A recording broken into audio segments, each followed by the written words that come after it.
Hello friends, आज हम लोग पढ़ेंगे जनसांख्यिकी परिवर्तन तथा प्रवास के बारे में।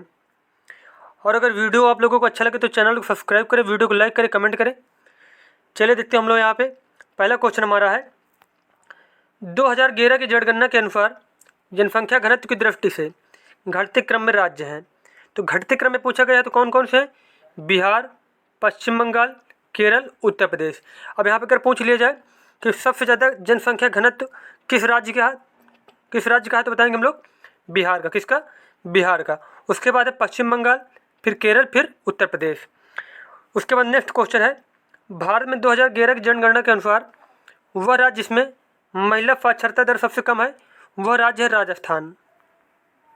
उसके बाद नेक्स्ट क्वेश्चन हमारा है वह राज्य जो जनसंख्या की दृष्टि से द्वितीय तथा क्षेत्रफल की दृष्टि से तृतीय स्थान पर है 2011 की जनगणना के अनुसार वह राज्य है महाराष्ट्र। महाराष्ट्र क्या है? जनसंख्या की दृष्टि से द्वितीय स्थान पर है और क्षेत्रफल की दृष्टि से तृतीय स्थान पर है। उसके बाद नेक्स्ट क्वेश्चन है भारत में स्वतंत्रता प्राप्ति के बाद वह जनगणना वर्ष जिसमें जनसंख्या वृद्धि सबसे कम थी वह वर्ष था 1951। उसके बाद अगला क्वेश्चन है 2011 की जनगणना के अनुसार भारत का सबसे अधिक जनसंख्या घनत्व वाला राज्य है वह है बिहार। 2011 की जनगणना के अनुसार भारत के राज्यों में से वह राज्य जिसकी नगरीय जनसंख्या का प्रतिशत न्यूनतम है वह है हिमाचल प्रदेश। हिमाचल प्रदेश में जो ज़्यादातर लोग हैं वो गाँवों में रहते हैं, उसकी नगरीय जनसंख्या जो है बहुत कम है। उसके बाद अगला क्वेश्चन है 2011 की जनगणना के अनुसार वह केंद्र शासित प्रदेश जिसका लिंग अनुपात न्यूनतम है वह है दमन और दीव। कितना है? दमन और दीव, इसका लिंग अनुपात कितना है? 618 है। उसके बाद 2011 की जनगणना के अनुसार वह राज्य जिसमें ग्रामीण एवं शहरी दोनों में सिर्फ लिंगानुपात न्यूनतम है वह राज्य है हरियाणा। उसके बाद अगला क्वेश्चन हमारा है 2011 की जनगणना के अनुसार वह राज्य जिसमें अनुसूचित जाति की जनसंख्या शून्य है वह राज्य है नागालैंड। नागालैंड में अनुसूचित जाति जो है उनकी संख्या क्या है? एकदम शून्य है। उसके बाद जनगणना वर्षों में वह वर्ष जिसमें भारत जनांक की इतिहास में महान विभाजक के रूप में जाना जाता है वह वर्ष है 1921 का। जनगणना वर्षों में वह वर्ष जिसे भारत के जनांक की इतिहास में महान विभाजक के रूप में जाना जाता है वह वर्ष कौन सा है? 1921। उसके बाद अगला क्वेश्चन हमारा है 2011 की जनगणना से संबंधित अतिरिक्त आंकड़ों के अनुसार भारत में सबसे कम लिंगानुपात वाला समुदाय है वह सिख समुदाय। सिख समुदाय जो है सबसे कम लिंगानुपात वाला समुदाय है। कितना है? 1000 में 903, 1000 पुरुषों में 903 महिलाएं। उसके बाद नेक्स्ट क्वेश्चन है भारत का वह राज्य जहाँ लिंगानुपात 2011 की जनगणना के अनुसार राष्ट्रीय औसत से अधिक है वह राज्य है झारखंड। वह जनगणना वर्ष जिसमें भारत में लिंगानुपात 946 था वह वर्ष है 1951। उसके बाद नेक्स्ट क्वेश्चन है भारतीय संघ शासित प्रदेशों में वह प्रदेश जहाँ लिंग अनुपात प्रति 1000 पुरुषों की तुलना में महिलाओं की संख्या 1000 से ऊपर है वह केंद्र शासित प्रदेश है पुदुचेरी। कौन सा? पुदुचेरी में 1000 पुरुषों पर 1000 से अधिक महिलाएं हैं। उसके बाद नेक्स्ट क्वेश्चन है भारत का वह राज्य जहाँ स्त्री पुरुष अनुपात 1000 से अधिक है वह राज्य केरल। यहाँ पे 1000 पुरुषों पे 1084 महिलाएं पाई जाती हैं। उसके बाद 2011 की जनगणना की रिपोर्ट के अनुसार भारत में पुरुष स्त्री अनुपात है 1000 में 933, 1000 पुरुषों पे 933 महिलाएं हैं। उसके बाद 2011 की जनगणना के अनुसार कितना है? 1000 में 943। आप देखो क्वेश्चन क्या पूछा गया है 2001 की जनगणना के अनुसार। तो 2001 की जनगणना के अनुसार जो अनुपात है वह 1000 पुरुषों पे 933 महिलाएं और 2011 की जनगणना के अनुसार 1000 पुरुषों पे 943 महिलाएं हैं। उसके बाद नेक्स्ट क्वेश्चन है 2011 की जनगणना के अनुसार वह केंद्र शासित प्रदेश जिसकी जनसंख्या घनत्व न्यूनतम है वह है अंडमान और निकोबार द्वीप समूह। इसका जनसंख्या घनत्व क्या है? सबसे कम है। उसके बाद 2011 की जनगणना के अनुसार वह राज्य जिसकी ग्रामीण जनसंख्या सर्वाधिक है वह है उत्तर प्रदेश। 2011 की जनगणना के अनुसार भारत की कुल जनसंख्या में 20 वर्ष और उससे अधिक की आयु के लोगों का प्रतिशत है 59.29%। 20 वर्ष से अधिक आयु के जो लोग हैं उनका प्रतिशत कितना है? 59.29%। उसके बाद अगला क्वेश्चन देखते हैं हम लोग वर्ष 2001 से 2011 के दौरान जनसंख्या की दशकीय वृद्धि दर सर्वाधिक रही, वह रही बिहार में। कहाँ पे? बिहार में जनसंख्या वृद्धि दर सर्वाधिक रही 2001 से 2011 के मध्य में, और कितना रही? 25.4%। 2001 से 2011 के मध्य भारत में नकारात्मक जनसंख्या वृद्धि हुई, वह राज्य है नागालैंड। वहाँ पर क्या हुआ? 0.6% की कमी आई। उसके बाद 2001 से 11 के दशक में भारत की जनसंख्या की दशकीय वृद्धि दर रही है, वह रही 17.7%। भारत की जो जनसंख्या दर रही है, जनसंख्या वृद्धि दर रही है 2001 से 11 के मध्य में, वो रही 17.7%। उसके बाद वर्ष 2011 के अनुमान के अनुसार विश्व की जनसंख्या का भारत में रहता है 17.5%। कितना? 17.5% जनसंख्या भारत में रहती है पूरी दुनिया के अगर देखा जाए तो। उसके बाद 2011 की जनगणना के अनुसार भारत में सर्वाधिक जनसंख्या वाला राज्य है, वह है उत्तर प्रदेश। वर्ष 2011 में जनसंख्या घनत्व सबसे कम है, वह अरुणाचल प्रदेश का। अरुणाचल प्रदेश का जनसंख्या घनत्व क्या है? सबसे कम है। उसके बाद नेक्स्ट क्वेश्चन है, 2001 की जनगणना के अनुसार उत्तर प्रदेश में सर्वाधिक जनघनत्व वाला जिला कौन सा था? वाराणसी था। लेकिन वही 2011 में अगर पूछ लिया जाए तब बताएंगे हम लोग गाजियाबाद। क्या बताएंगे? गाजियाबाद। उसके बाद भारत में जनसंख्या घनत्व निरंतर बढ़ रहा है। क्या हो रहा है? निरंतर बढ़ रहा है। उसके बाद मलिन बस्तियों में रहने वाली जनसंख्या सर्वाधिक है महाराष्ट्र में। कहाँ पे? महाराष्ट्र में।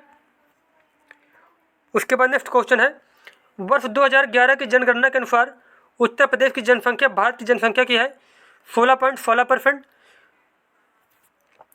2011 की जनगणना के अनुसार उत्तर प्रदेश का वह जनपद जहाँ महिला साक्षरता दर सबसे कम है, वह जिला है श्रावस्ती। यहाँ पर जो महिलाओं की साक्षरता दर है वो 34.8%। भारत की साक्षरता में सर्वाधिक प्रतिशत वृद्धि देखी गई है 1991 से 2001 के बीच में। 2011 में देश में साक्षरता दर सबसे कम थी बिहार राज्य में। संघ शासित राज्यों में स्त्री साक्षरता 2011 की जनगणना के अनुसार उच्चतम है लक्षद्वीप में। कहाँ पे? लक्षद्वीप में। 2001 से 2011 की जनगणना के दौरान भारत में सर्वाधिक साक्षरता दर में वृद्धि दर्ज की गई बिहार राज्य में। वर्ष 1991 की जनगणना के अनुसार सर्वाधिक साक्षरता केरल में थी, जिसके बाद स्थान था मिजोरम का। ये क्वेश्चन इतना इंपॉर्टेंट नहीं है, इसे नहीं ध्यान देना चाहता क्योंकि 1991 का डेटा दिया गया है। उसके बाद अगला क्वेश्चन है, 2001 की जनगणना के अनुसार राज्य स्तर पर उच्चतम महिला साक्षरता दर थी केरल में। कहाँ पे? केरल में। 2001 में भी केरल आगे था। उसके बाद 2011 में भी केरल ही महिला साक्षरता दर में, और वैसे भी साक्षरता दर में केरल राज्य सबसे आगे है। उसके बाद भारत में प्रभावित साक्षरता दर की गणना की जाती है 7 वर्ष की उम्र के ऊपर जनसंख्या से। किसे? 7 वर्ष के जो ऊपर के लोग हैं उनको प्रभावित साक्षरता दर की श्रेणी में रखा जाता है। 2001 की जनगणना के अनुसार भारत के केंद्र शासित प्रांत में साक्षरता दर अधिकतम थी, वह है लक्षद्वीप की। कहाँ की? लक्षद्वीप की। और वर्तमान में भी लक्षद्वीप है 2011 के अनुसार भी, और 2001 के अनुसार भी क्या था? लक्षद्वीप साक्षरता में सबसे शिक्षित राज्य था। उसके बाद अगला शिक्षित केंद्र शासित प्रदेश था। उसके बाद 2001 की जनगणना के अनुसार उत्तर प्रदेश में सर्वाधिक अनुसूचित जनजाति जनसंख्या वाला जिला है, वह खीरी जिला। कौन सा जिला? खीरी जिला। और 2001 में खीरी था और 2011 में कौन हो गया है? सोनभद्र जिला। उसके बाद नेक्स्ट क्वेश्चन है, 2001 की जनगणना के अनुसार भारत में अनुसूचित जनजातियों की जनसंख्या प्रतिशत है 8.20%। कितना है? 2001 के अनुसार 8.20% है, और वहीं 2011 में कितना है? 8.6%। अगर पूछ लिया जाए अनुसूचित जातियों की जनसंख्या का प्रतिशत कितना है 2011 के अनुसार, तब बताएंगे हम लोग 8.6%।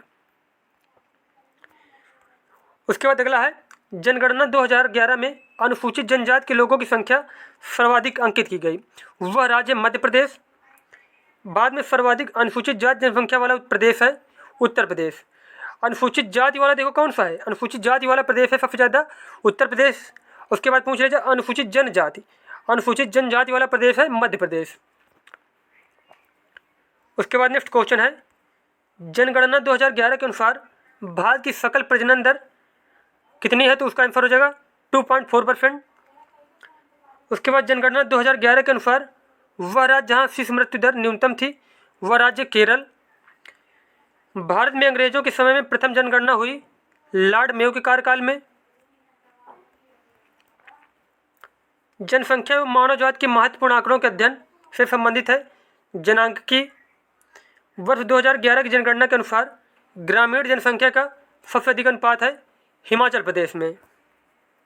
उसके बाद नेक्स्ट क्वेश्चन है 2011 की भारत की जनगणना के लिए उपयोग किया गया आदर्श वाक्य था आवर सेंसस आवर फ्यूचर। आदर्श वाक्य क्या था? आवर सेंसस और आवर फ्यूचर। कुल प्रजनन दर भारत में उच्चतम है बिहार में। कहाँ पे जो प्रजनन दर है सबसे ज़्यादा उच्चतम मात्रा में है बिहार में। उसके बाद 2001 से 2011 की अवधि में उत्तर प्रदेश की 10 की जनसंख्या वृद्धि दर रही है 20.22%। उत्तर प्रदेश का वह जिला जिसमें 2011 की जनगणना में साक्षरता दर सर्वाधिक है वह जिला है गौतम बुद्ध नगर। यहाँ पे 80.12% लोग क्या है साक्षरता है। उसके बाद नेक्स्ट क्वेश्चन है उत्तर प्रदेश का जनसंख्या की दृष्टि से सबसे बड़ा जनपद है वह इलाहाबाद, जिसका प्रेजेंट टाइम में नाम हो गया प्रयागराज।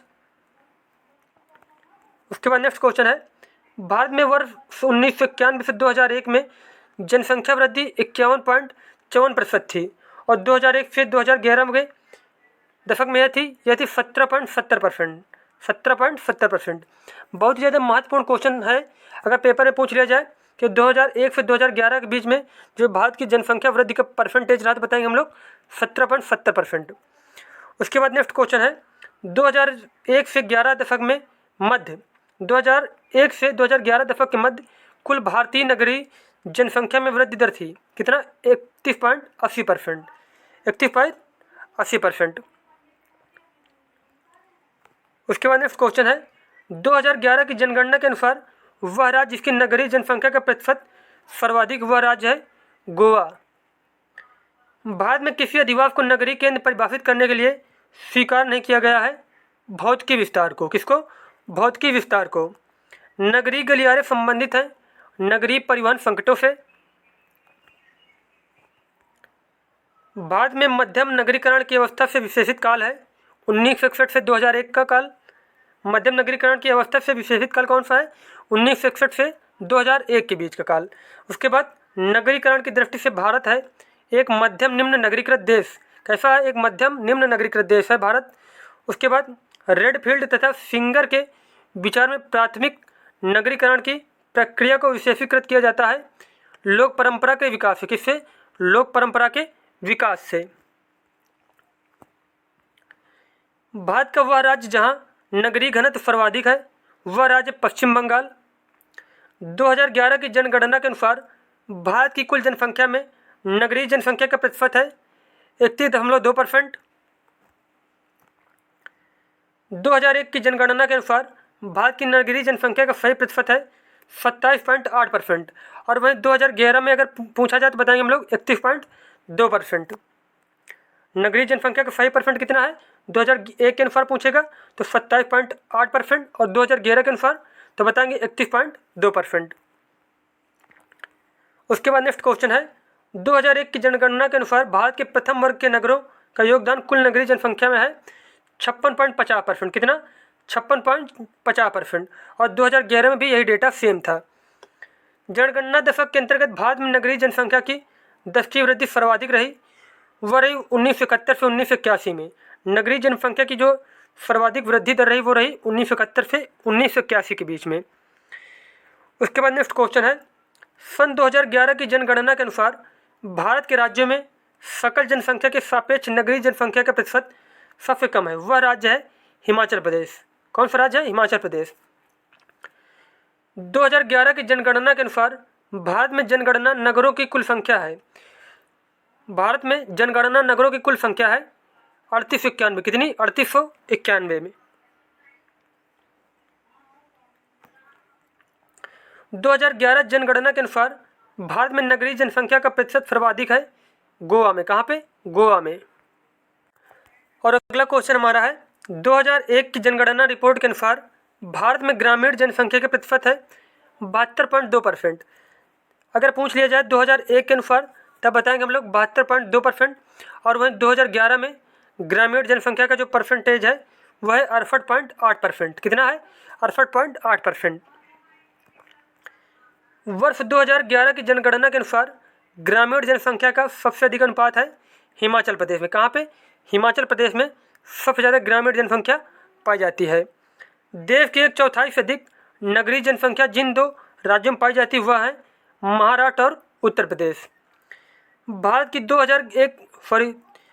2011 की जनगणना के अनुसार सर्वाधिक जनसंख्या नगरीय युग में है मुंबई एवं दिल्ली।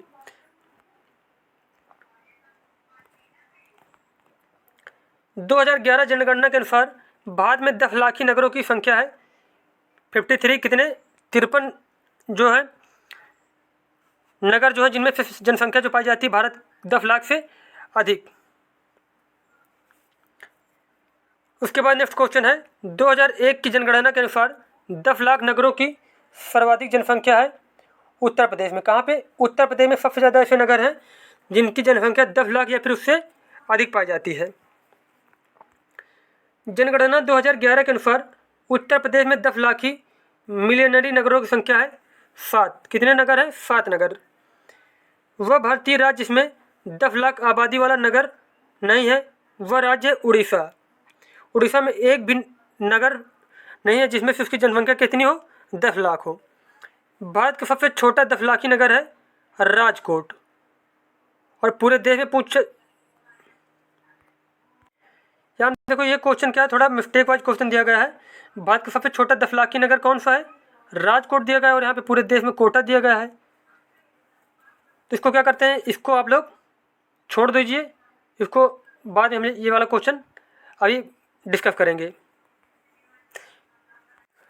उसके बाद नेक्स्ट क्वेश्चन है भारत की कुल नगरीय जनसंख्या 2001 में 10 लाखी नगरों का प्रतिशत योगदान है। वह नगर है लगभग 38%। कितने हैं? 38% है 2001 के अनुसार। और वहीं अगर पूछ लिया जाए 2011 के अनुसार तो बताएंगे हम लोग 42.6%। कितना? 42.6%। कुल क्षेत्रफल तथा कुल जनसंख्या 2014 दोनों की दृष्टि से विश्व में 5वें स्थान पर है। वह है ब्राज़ील। ब्राज़ील जो देश है क्षेत्रफल के अनुसार भी 5वें स्थान पर है और जनसंख्या के अनुसार भी 5वें स्थान पर है 2014 के अनुसार। उसके बाद दक्षिण एशिया में वृद्ध जनसंख्या का सर्वाधिक प्रतिशत वाला देश है श्रीलंका।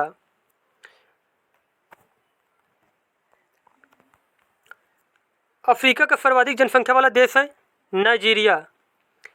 एशिया के देशों में प्रतिवर्ष जन्म की अपेक्षा मृत्यु की संख्या अधिक देखी जा रही है। वह देश है जापान। कौन सा देश है? जापान।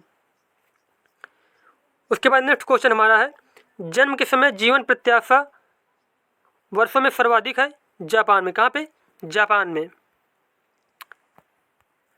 संसार का सबसे बड़ा नगरीय समूह है टोक्यो याकोहामा। कौन सा? Tokyo Yokohama. विश्व में न्यूनतम जनसंख्या घनत्व वाला नगर है सेंट पीटर्सबर्ग। कौन? Saint Petersburg. एशिया में मात्र मृत्यु दर उच्चतम है बांग्लादेश में। कहाँ पे? बांग्लादेश में। संसार का सबसे बड़ा देश है, यहाँ पे चीन दिया गया है, यहाँ पे सही कर लीजिए भारत है। कौन सा देश है? भारत। संसार का सबसे बड़ा देश है जनसंख्या के हिसाब से भारत। उसके बाद नेक्स्ट क्वेश्चन है विश्व जनसंख्या दिवस उस दिन की याद में मनाया जाता है जब विश्व की जनसंख्या अनुमानतः 5 अरब हो गई थी। वह दिन था 11 जुलाई 1987 और उसी वर्ष से प्रत्येक 11 जुलाई को हम लोग जनसंख्या दिवस के रूप में मनाते हैं।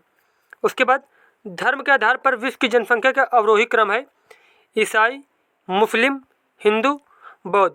पूरी दुनिया में सबसे ज़्यादा जो संख्या है वह ईसाइयों की, फिर है मुस्लिम, फिर है हिंदू और फिर उसके बाद बौद्ध। उसके बाद हमारा नेक्स्ट क्वेश्चन है संयुक्त राष्ट्र के आकलन के अनुसार 2050 तक विश्व जनसंख्या का नगरों में निवास करेगी 68%। कितनी जनसंख्या नगरों में निवास करेगी 2050 तक? 68%।